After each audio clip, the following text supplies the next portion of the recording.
Olá! Vamos falar hoje de um assunto que está mudando o jogo no mundo corporativo, o compliance trabalhista e principalmente as novas regras da NR1. E olha, esse é um tema que vai muito além de seguir leis.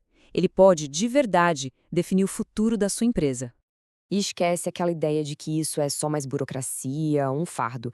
Pense nisso como uma ferramenta estratégica e, mais importante ainda, uma ferramenta ética. É sobre construir, na prática, um ambiente de trabalho mais seguro, justo e sustentável para todo mundo. Então, o que a gente vai ver hoje?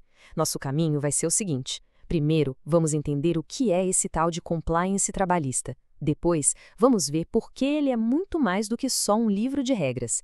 Em seguida, a gente mergulha nas 9 ferramentas essenciais para fazer isso acontecer, analisa a grande virada de jogo da NR1 e, para fechar, a gente conecta tudo isso com a cultura da empresa. Então, vamos começar pelo básico.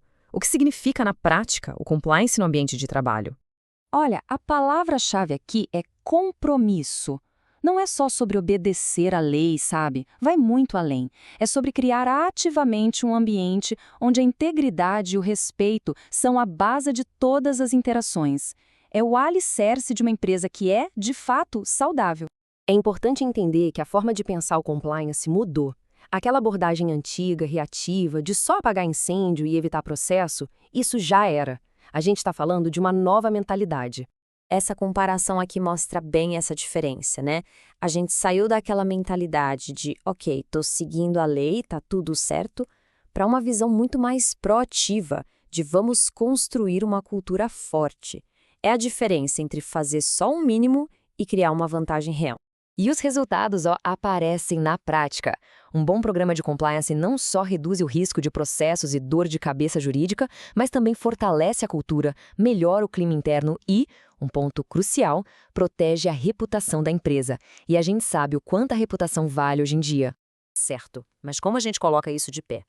Vamos conhecer agora as 9 ferramentas que formam a espinha dorsal de um programa de compliance que realmente funciona. É o que transforma a intenção em ação.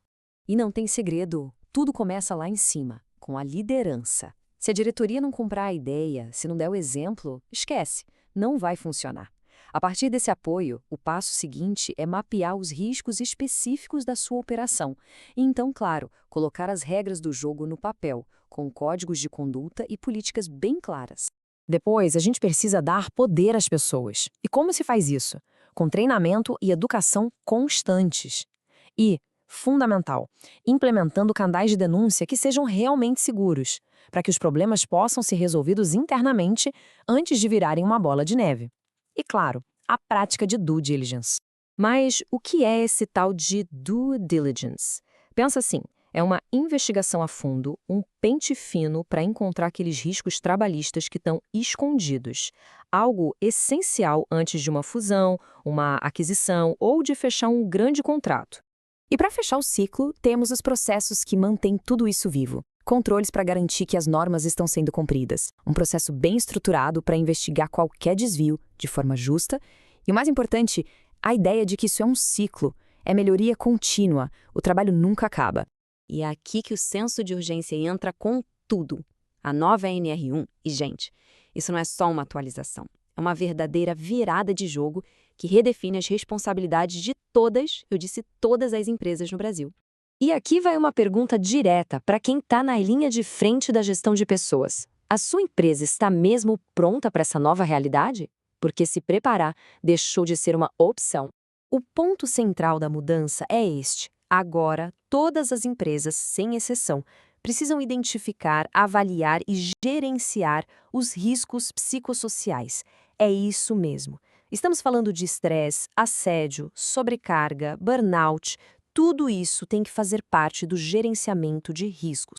E para não restar nenhuma dúvida, isso não é uma boa prática ou uma recomendação. A partir de agora, é obrigação, é lei. E o não cumprimento pode trazer consequências sérias, como multas bem pesadas. E tem data marcada, maio de 2025. Esse é o prazo final para as empresas se adequarem. O relógio já está correndo, não dá para deixar para a última hora. No fim das contas, a forma como uma empresa lida com o compliance é um espelho.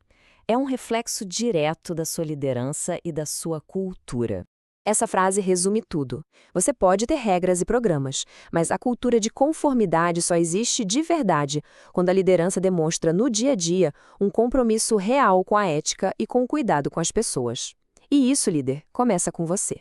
E lembre-se, o compliance não é um projeto com começo, meio e fim.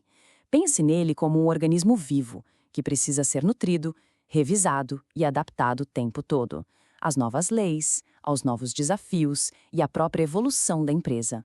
Então, a reflexão final que eu deixo é esta. A sua organização encara o compliance só como um jeito de se defender, de evitar problemas, ou ela está usando essas ferramentas para construir uma cultura de confiança, de respeito, uma cultura que, no longo prazo, é a que vence? A escolha define o futuro. Qual caminho a sua empresa vai seguir?